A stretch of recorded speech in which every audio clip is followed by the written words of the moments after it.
Gracias, Alicia, y sobre todo por recordarnos la diferencia entre los conceptos de pobreza y ser pobre, ¿no? Y que en eso se basa el tema de los derechos y el tema de la construcción de ciudadanía. Don Víctor Rico. Muchas gracias.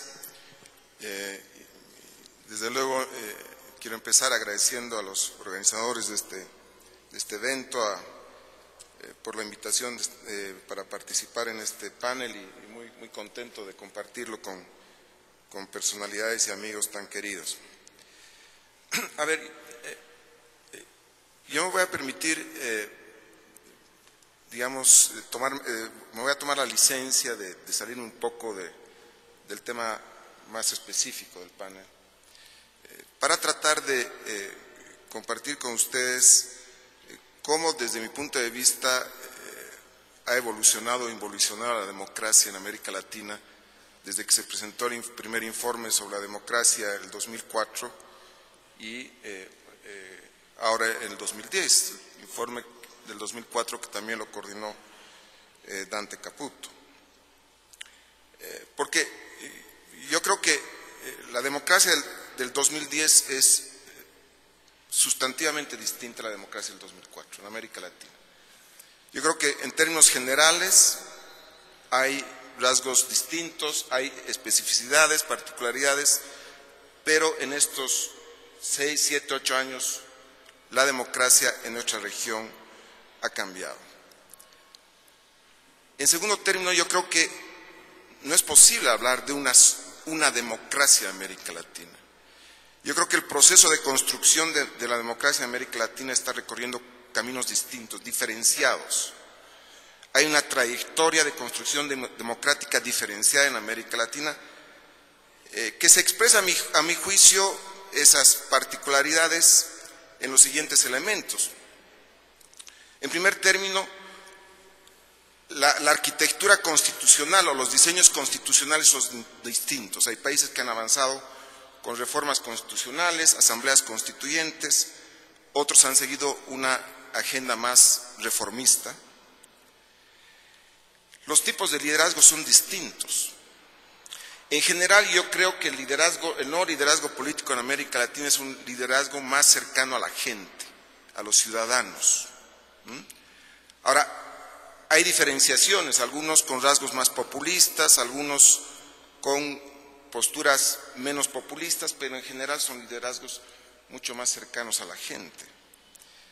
Y en tercer lugar, un rasgo distintivo o específico de esos caminos diferenciados tiene que ver con la forma de aproximación a encarar los temas de inclusión y desigualdad, que tienen que ver con las especificidades históricas y culturales de cada país, pero que tienen que ver también con los desarrollos institucionales de un país. Los procesos de inclusión y desigualdad son menos traumáticos en la medida que hay mayor desarrollo institucional. E inversamente, son más traumáticos en la medida que el desarrollo institucional es más frágil y más incipiente. Ahora, ¿cuáles son sus rasgos comunes de esa democracia del 2010 en América Latina? Es una democracia ciertamente con cara social. Así como en los 80s la democracia tenía cara de libertad, después de las dictaduras, y en los 90 cara de fundamentalismo de la economía liberal. En esta década tenemos una democracia con cara social, que se expresa y se demuestra con los importantes avances que ha habido, sobre todo en reducción de la pobreza y también avances marginales en términos de desigualdad, como lo ha señalado bien Alicia. En segundo lugar, es una democracia con contenido. Yo creo que lo que destacaba de manera nítida e inequívoca el informe del 2004 era que la democracia en nuestros países se había vaciado de contenido, y eso lo reflejaban las encuestas en términos del apoyo a la democracia que expresaban los ciudadanos. El 2004, el 2003, a principios de esta década, los ciudadanos habían empezado a interpelar los fundamentos esenciales de la democracia. Y es por eso que varios presidentes fueron obligados a renunciar por convulsiones sociales, no fueron echados por militares encapuchados a las 5 de la mañana. Fueron obligados a renunciar por convulsiones sociales y revueltas populares que reclamaban, que demandaban una mayor participación y también unas políticas explícitas en términos de enfrentar los problemas sociales de los países. El tercer rasgo común es que el Estado está de vuelta.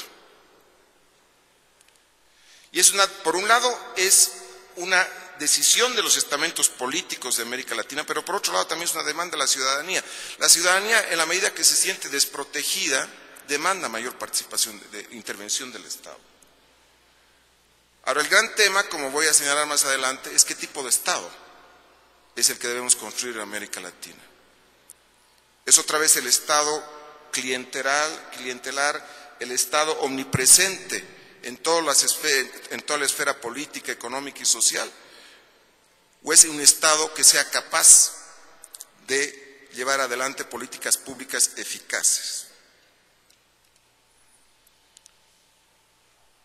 Yo creo que hay indicadores muy concretos de cómo esa percepción en la ciudadanía de los cambios en la democracia se refleja. Haciendo un recuento de una serie histórica de distintas encuestas, principalmente de Latino Barómetro, la confianza en los gobiernos aumenta en la medida que las políticas sociales son más activas y tienen resultados más concretos. Eso se puede ver en las encuestas de los últimos 6-7 años. Pero algo más interesante que se mencionaba ayer en uno de los paneles, el tema de la democracia y poder. La confianza de los ciudadanos en el gobierno en la medida en que entienden que el gobierno ya no es prisionero o rehén de unos cuantos, que el poder está de alguna manera democratizado.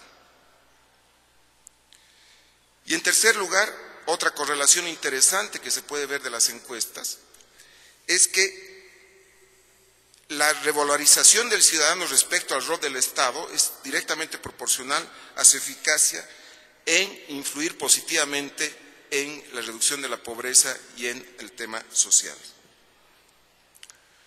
Otro rasgo común de esta democracia es el surgimiento de actores políticos distintos, emergentes, nuevos, que por un lado reflejan esa mayor participación que se está dando de los ciudadanos en la democracia de América Latina, pero que al mismo tiempo refleja una comprensión de esos liderazgos de demandas ciudadanas que todavía están siendo mal descifradas o descifradas insuficientemente por los actores políticos tradicionales. Una demostración clara de esos liderazgos emergentes en clave ciudadana es el caso del candidato Mockus en Colombia, el candidato Marcos Enrique Sominami en Chile, la candidata del Partido Verde en el Brasil. Y así hay otros ejemplos importantes. Y finalmente, yo creo que un dato fundamental tiene que ver con el hecho de que la política, como mencionaba Alicia, ha recuperado su papel central en la conducción democrática. Esa retirada, yo diría hasta cierto punto vergonzoso de la política en la conducción democrática que se dio fundamentalmente en las décadas 90, se está revirtiendo una vez más. Y una demostración clara también de esto es de cómo nuestros países han enfrentado la reciente crisis económica internacional. En general, todos los países han tenido una comprensión política y una respuesta política a la crisis. Hoy los blindajes ya no son financieros, los blindajes son sociales. Los gobiernos, los políticos se preocupan de blindar a los pobres y no blindar a los sistemas financieros. Ahora, sin duda quedan problemas y déficits en la democracia actual de nuestra región. La pobreza sigue siendo alta. Las mejoras en términos de igualdad son todavía marginales. Y por lo tanto se requiere mejorar mucho más la eficacia de las políticas sociales para reducir la pobreza y sobre todo para disminuir la desigualdad. Otro problema, a mi juicio, complicado, complejo, lo mencionó también Alicia, es el tema de la polarización. La polarización política, la polarización social, incluso la polarización étnica.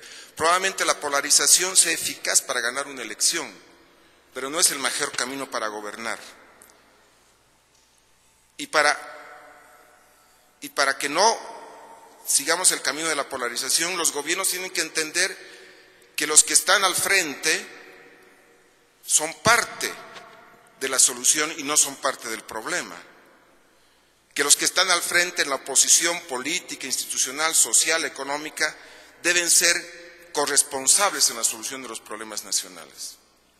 Pero al mismo tiempo también los que están al frente tienen que aprender a competir políticamente bajo las reglas democráticas y no dedicarse a conspirar. Y no estoy solamente hablando de los políticos, de los partidos políticos, estoy hablando también de los medios de comunicación, de las ONGs. Si no aprendemos todos a jugar con las reglas democráticas, es muy difícil construir democracia y ciudadanía. Otro tema, a mi juicio, fundamental es el tema de la fragilidad institucional. Yo creo que los grandes, de alguna manera, el golpe de Estado en Ecuador y los recientes sucesos en Honduras y en Ecuador tienen que ver también con la fragilidad institucional y tiene que ver también con la persistencia de sectores corporativos que, llegado el momento, bajo el argumento de la defensa de sus intereses, están dispuestos a vulnerar las reglas democráticas. Y es ahí donde instituciones multilaterales como la OEA pueden jugar un rol fundamental, de cómo ayudar a que la calidad de la política expresada en la eficacia del funcionamiento del Estado y de las instituciones sea mucho mayor. Yo creo que la calidad de la política no tiene que ver únicamente con el debate democrático, el debate político en los congresos, etcétera. Tiene que ver con la capacidad de una adecuada gestión pública del Estado, expresada en sus niveles ejecutivo, Congreso, Poder Judicial, en sus niveles regionales, gobernaciones, departamentos y municipios. Y quiero terminar mi presentación con la siguiente idea. Yo creo que el gran reto de América Latina pasa por construir un círculo virtuoso entre tres componentes de un triángulo fundamental: democracia, Estado y mercado. Yo creo que se menciona mucho el caso de Brasil. Yo creo que el éxito brasileño se explica por la capacidad de haber ingresado en un círculo virtuoso en esos tres elementos del triángulo: democracia, Estado y mercado.